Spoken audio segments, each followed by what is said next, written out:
Now, at the moment I'm putting together an Irish box of wet flies and some dries, and basically if you're going to Ireland, especially in the Maytime, you have to have mayflies, and the mayfly that comes off the lochs there especially are really large. And this is a smaller pattern, you can go bigger even than this. It's a size 10, goes eco 8s, because they are big flies, and some of the lochs are different. I mean, you'll find the mayfly slightly smaller. Even though it's the same species, it's just slightly smaller. But this is a kind of standard size. Now it's just, as I say, it's made up of CDC, and it's simple to tie really. But you don't have to use these materials, you can use whatever you have. Now, hook choice is up to yourself. I'm using the Full and Mill, it's an all-purpose medium. In this case size 10. Thread I'm going to be using is the Uni-Thread 8O in black. Now I have wax to start it, wax the thread to give me more grip. Now I'm going to take it halfway down, remove the waste, and then bring it halfway back up to this point here. And I'm going to tie in the 2 CDC feathers. Now these are dyed black CDC. You could use natural if you want, natural still works, the grey colour, but I'm going to use the dyed black. Now you're looking for a length of wing round about at least the length of the hook tied. And we tie these on top, obviously line up the ends.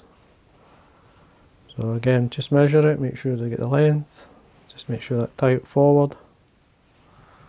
2 or 3 turns, and then just basically ignore this at this point. These, just lay them over the eye of the hook, but trim the CDC into a taper at the back. Then we start to come down. I usually get about halfway down and I tie in the tail fibres. Now this is a Coq de Leon, white and Coq de Leon feather. It's off the saddle, it's really long fibres. And I like to get these especially for the mayfly. And don't be shy with a few fibres. There's a good half dozen there. The length of the tail, again it could be, you want it slightly longer than the hook itself, so just about there. So you make sure that's there. Now there's your measure there. Now a couple of turns just to hold, and then trim away. And then we continue down. You see by tapering the cut of the CDC, it helps to give you a tapered body. Now you get to the bend of the hook, stop there, and then come under with a turn.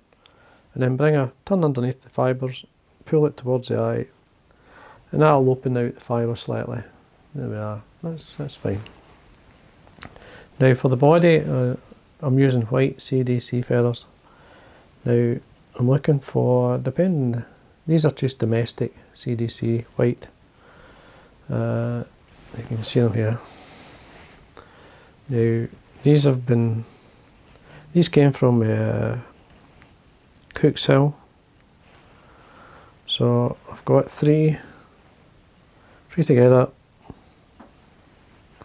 Just going to pull the fibres together like this. I'm holding the bottoms of the feathers, the butt ends as they would say. I'm coming round with a turn and pulling them into the tip. Pull them right in. And then I'm going to wind up tying this nice and tight. Now you want to come up and stop it. Basically, you've got to give yourself at least a good third of the shank to tie in the hackle. So what I'm going to do then is just wind these up like a herald. You could twist them together, but I prefer just to wind them up. And I want some of the white fibre, as you can see, the CDC to pop out. And then we can tie these off. Make sure you put a few turns in.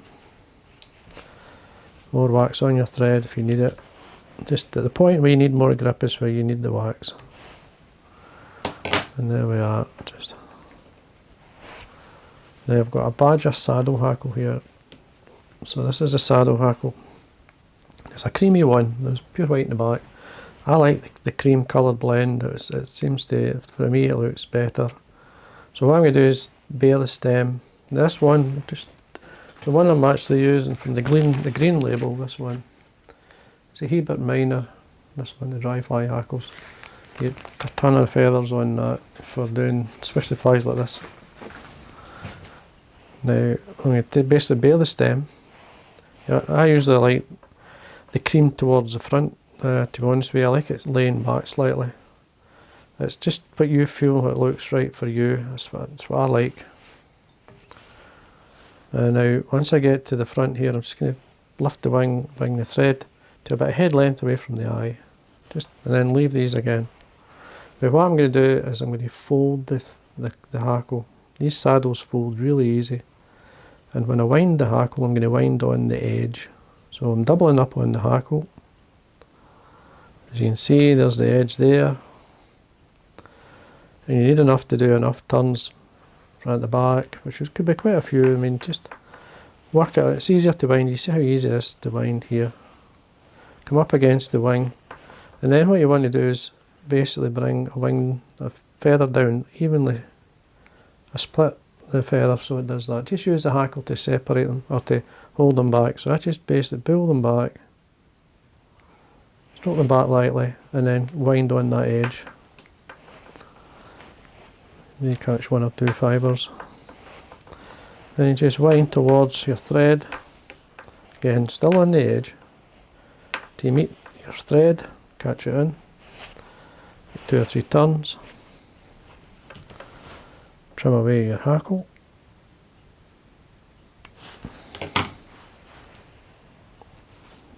Just lightly hold back the materials, form a head with your thread, and again about finish. And there we are. Very easy, it's an easy pattern to tie.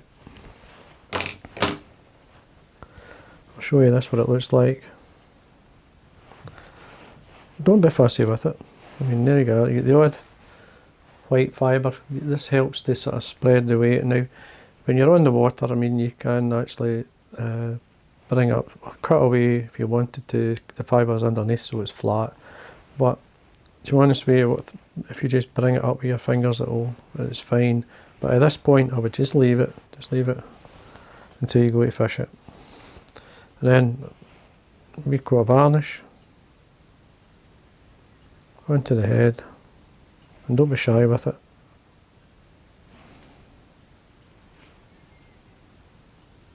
There we are. And that there is that's what they would say the Gnat pattern, or the spinner.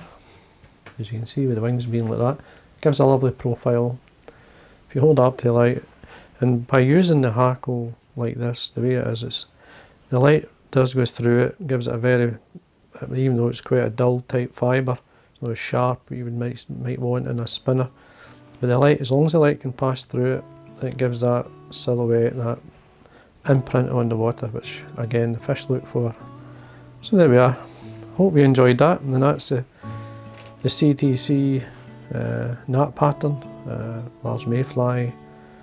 So I hope you enjoyed that, and if you enjoy the videos, again please subscribe, it does help, and thank you for watching.